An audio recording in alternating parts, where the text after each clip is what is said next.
Estaba yo hablando aquí en Éxodo capítulo 14 acerca de los israelitas y cómo ellos cruzaron el Mar Rojo, ¿no? Hablamos ayer de cómo unas veces uno está en una situación difícil, donde uno está entre el Mar Rojo y entre Faraón, ¿verdad? Uno está en una situación dificilísima, ¿no? Y donde uno no se puede salir. Y en medio de esa situación, Dios le dice a Moisés, camina hacia adelante, ¿verdad? Camina hacia adelante. ¿Por qué clamas a mí? Di a los hijos de Israel que marchen. Y eran que marchen adelante. Y tú alza tu vara y extiende tu mano sobre el mar y divídelo. Imagínense, divídelo. Marcha hacia adelante. Unas veces Dios nos está diciendo a nosotros, yo quiero que tú marches adelante, y uno dice, pero ábreme el mar pues. Y Dios dice, mire, tenga fe y marche. Marche, es imposible, pero que yo lo voy a dejar. Después la nube esta se pone detrás de aquello para que, para ellos es una nube de bendición, una nube de luz, y para los egipcios es una nube de maldición, no pueden ni ver. Es un milagro impresionante y masivo, ¿verdad? Donde la nube hace una formación de nubes que baja desde el cielo y bloquea a los egipcios.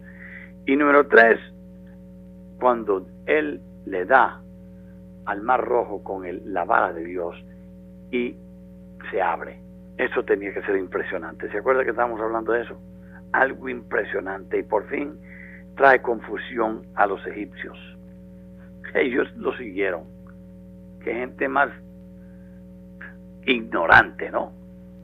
Meterse ahí. Y entonces Dios le dice, ahora sí, yo quiero que usted alce la vara otra vez. Y él alza la vara otra vez, y usted sabe lo que ocurrió. Dice, nunca lo van a volver a ver. Y dice Éxodo 14:21, y extendió Moisés su mano sobre el mar, e hizo Jehová que el mar se retirase por recio viento oriental, toda aquella noche, y volvió el mar en seco, y las aguas quedaron divididas. Era como un muro a un lado y un muro al otro lado. Entonces los hijos de Israel entraron en medio del mar, en seco, teniendo las aguas como muro a su derecha y a su izquierda. Y claro, lo siguieron los egipcios, y ya sabemos lo que les pasó. Cuando llegaron como a la mitad, ya los israelitas habían pasado al otro lado, eran como unos 2 millones, equivalente como a lo que sería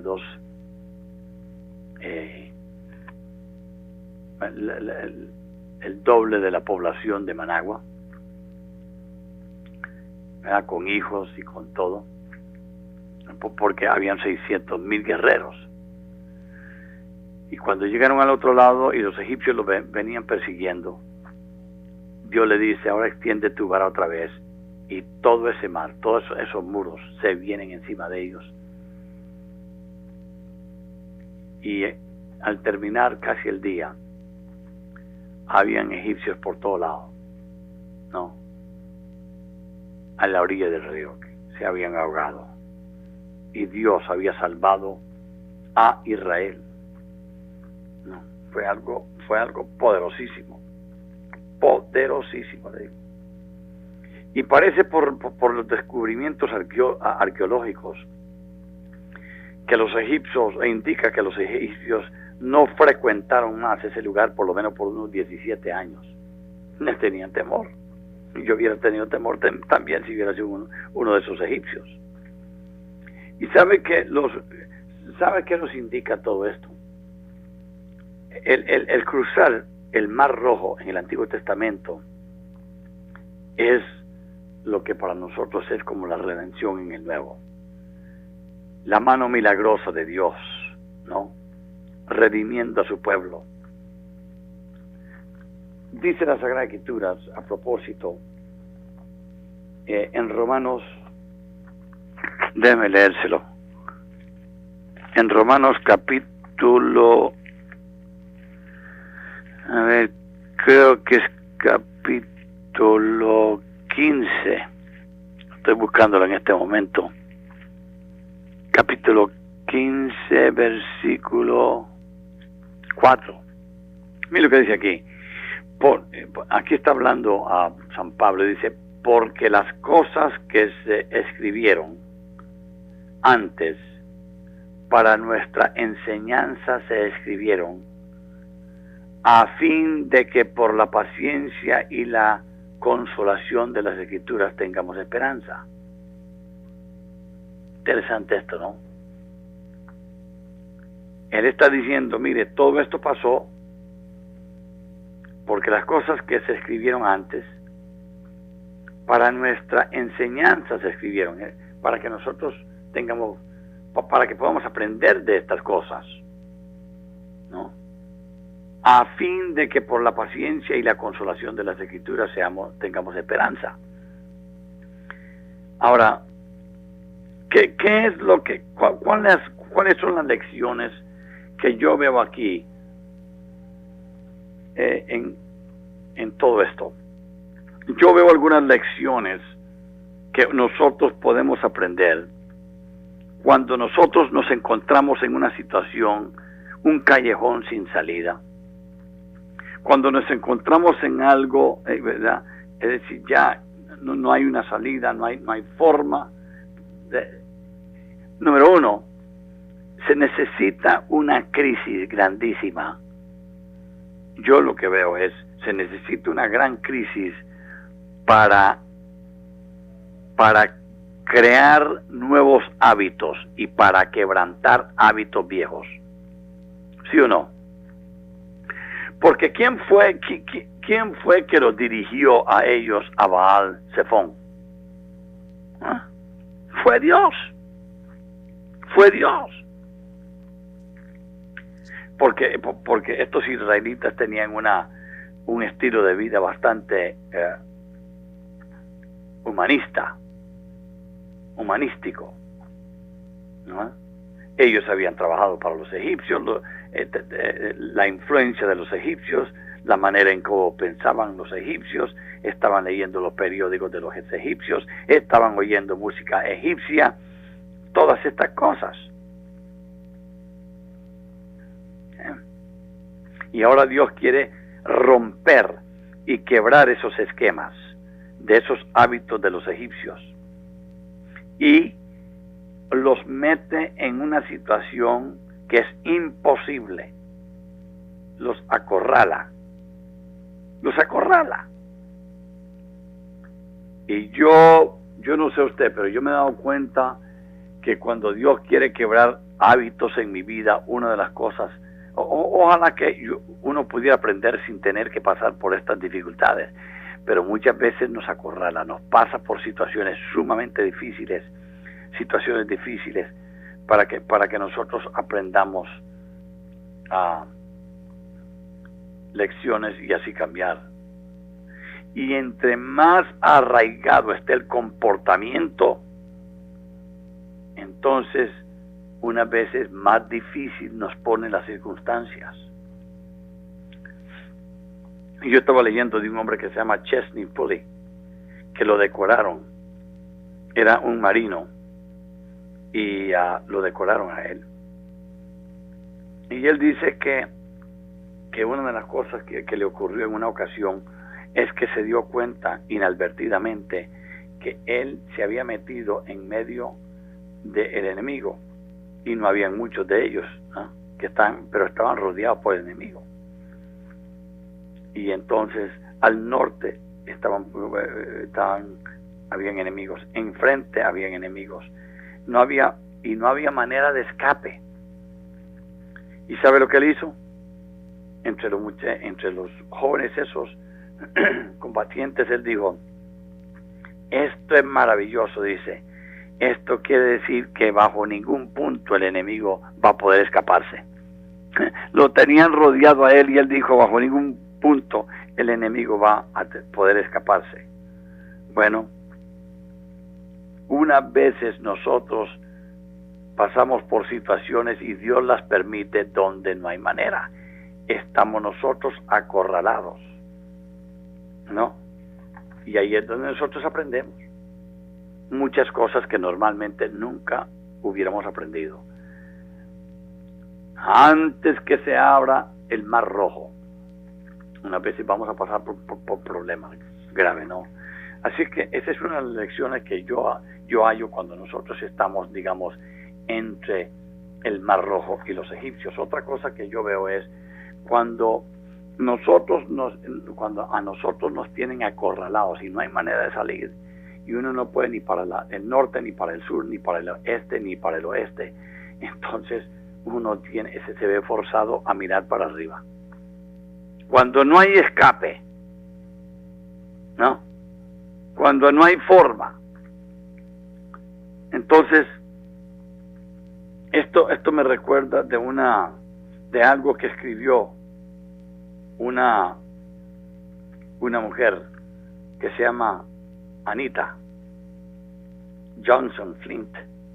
Dice: cuando yo estoy presionado desmedidamente, cuando yo estoy presionado a tal punto que ya no tengo fuerza, cuando estoy presionado en mi cuerpo, cuando estoy presionado en mi alma, cuando estoy presionado en mi mente, y cuando parece que la oscuridad negra me envuelve, presionada por la gente que no me quiere, presionada por mis amigos, presionada por las presiones de la vida, presionada por las personas donde trabajo, presionada cuando parece que Dios ya ni me puede ayudar. Entonces dice, allí en esa presión Dios me enseña cosas que nunca hubiera aprendido si no hubiera tenido la presión encima. Y ahí es donde en esa presión sale la vida de Cristo. Tal vez usted está bajo ese tipo de presión en este día. ¿Sabe por qué unas veces Dios permite que lleguemos hasta ese punto? Para que nosotros toquemos fondo. No porque Dios está tratando de desquitarse con nosotros, sino para que toquemos fondo y digamos a una cosa: no puedo hacerlo. Ya no puedo. Ya no hay forma. Y número 3, las lecciones que uno aprende de estar acorralado es que si el Señor va a recibir la gloria, entonces Él va a tener que pelear por nosotros. Él va a tener que pelear por nosotros. Porque unas veces nosotros le decimos: no, es que yo quiero que Dios reciba la gloria en todo esto. Y sin embargo, a última hora, nosotros comenzamos a quejarnos de Dios y decir: Dios, ¿dónde estabas en esto? Yo te pedí, pero tú no me contestaste. Y unas veces Dios sabe que si nos hubiera contestado y hubiéramos tenido todo ese dinero, o hubiéramos tenido ese terreno, o hubiéramos tenido ese carro, o hubiéramos tenido lo que le pedimos, que no nos hubiera ido bien.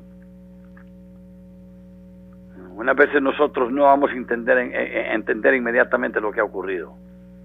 Él quiere pelear por ti en la situación que tú estás, pero tú tienes que escuchar la voz del Señor que te dice: yo pelearé por ti. Yo pelearé por ti. Sí. Éxodo 14:14, Jehová peleará por vosotros y vosotros estaréis tranquilos. Dios va a pelear por usted. Mire, ¿qué es lo que pasa cuando nosotros unas veces estamos en pánico? Estamos frenéticos, ¿y qué es lo que hacemos? Comenzamos a correr. Cuando corremos, perdemos. Cuando perdemos, ahí está Dios esperando. Cuando yo espero, entonces Él pelea. Y cuando Él pelea, yo gano. Y cuando él gana, ¿qué pasa? Yo aprendo.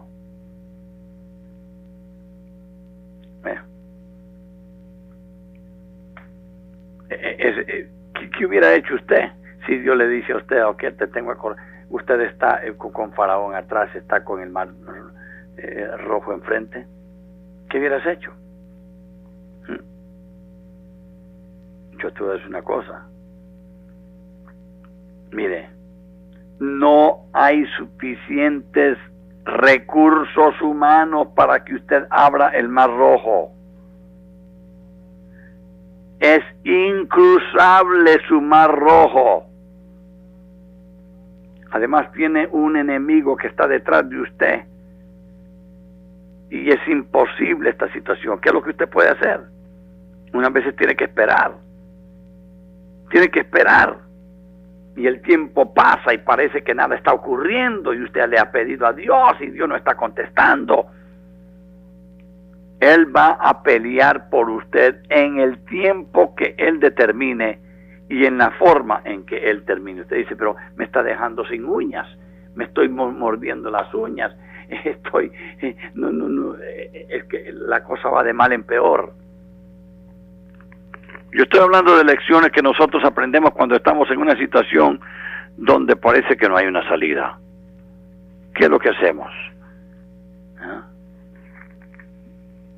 Bueno, nos pone allí para quebrantar hábitos terribles. Nos pone allí porque Él sabe que cuando ya miramos que no hay una respuesta humana, tenemos que mirar para arriba.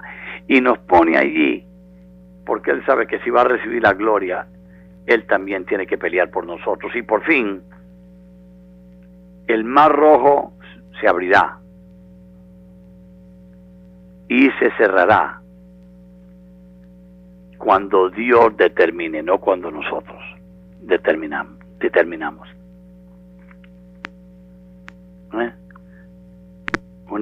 Recuerde que este Dios puede decidir que es a las 3 de la mañana o a las 3 de la tarde. ¿No?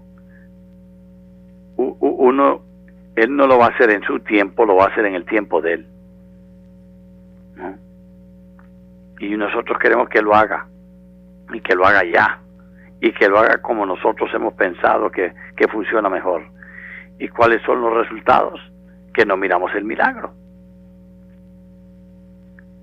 Dios no quiere que nosotros miremos el milagro, Dios quiere que nosotros seamos el milagro. Esa es la mejor parte. Hay un hombre que escribió un libro que se llama La disciplina de dilatación. La disciplina donde Dios nos hace esperar. Por cierto que es un libro excelente. Esa es la disciplina de la vida. Nosotros vivimos tan atormentados con una falta de tiempo. Cada día estamos impacientes, no hay suficiente tiempo. Pero déjeme decirle que Dios es el que determina cuando se cierra y se abre las puertas. Un gran hombre de Dios que se llama Hudson Taylor, cómo Dios lo usó a él en la China. Fue algo increíble hace muchos años pasados, pero lo que la gente no sabe es que a los 29 años de edad era un hombre que tenía problemas físicos muy severos. Y después que él pasó 6 años muy intensivos en el servicio del Señor en la China, muy impactantes, él pasó otros 6 años con su pequeña familia en el este de Londres, y ahí parece que sus amigos se olvidaron de él. Y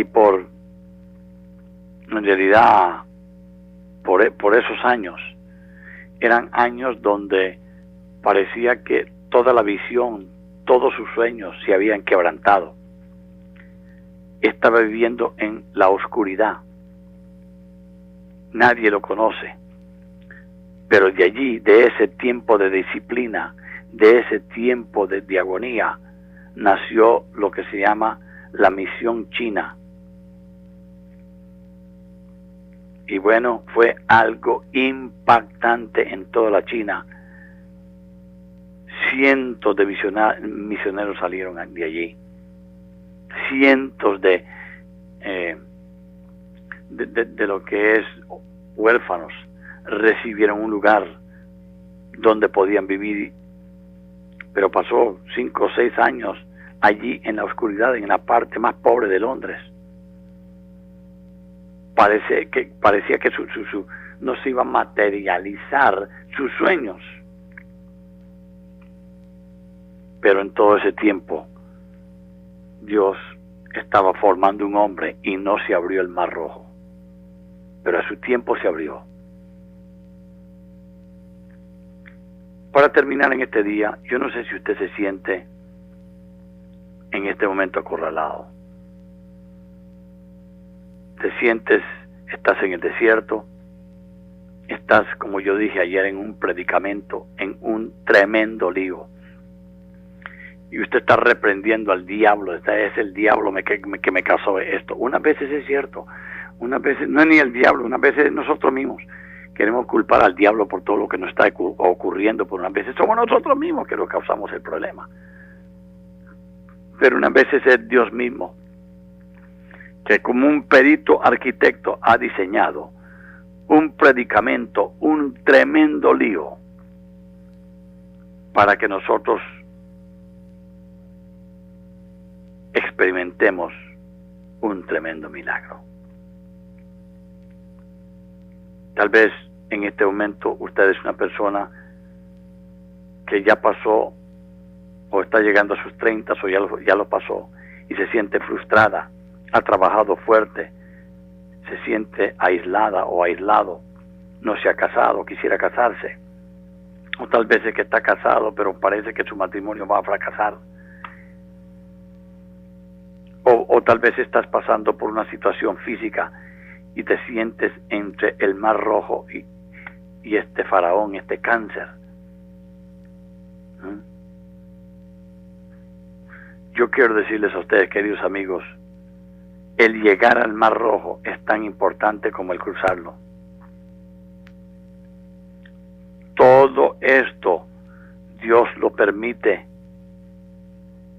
para que a su tiempo nosotros crucemos, para que abra el Mar Rojo y para que nosotros entremos en Canaán. Ese lugar que fluye leche y miel. Es que ese predicamento, es que ese tremendo lío en la mano de Dios es una autopista hacia la tierra prometida.